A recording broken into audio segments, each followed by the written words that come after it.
কোনোদিন কাবাগরের সামনে গেলে বা কোন আত্মীয় স্বজন গেলে বলবেন, কাবাগর দেখার সাথে সাথে প্রথম যখন কালো অংশটা চোখে পড়বে, যখন আপনি মসজিদে হেরমের গেট দিয়ে ঢুকবেন, যখন ওই Fahad gate, king Fahad gate আছে, যখন ঢুকবেন অনেক দূর থেকে কালো কালো কাবাগরের একটু একটু দৃশ্য ভেসে উঠবে চোখের সামনে।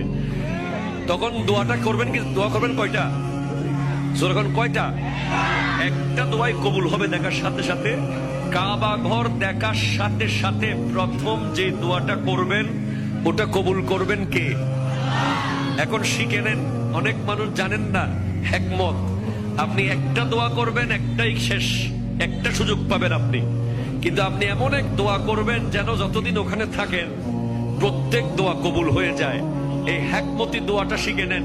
আপনি বলবেন, আল্লাহ আমি 10, 12, 15 যতদিন এখানে থাকবো, যতগুলো দোয়া করব সব কবুল করে নিয়েন। দোয়া করছেন কয়টা? পাবেন কয়টা?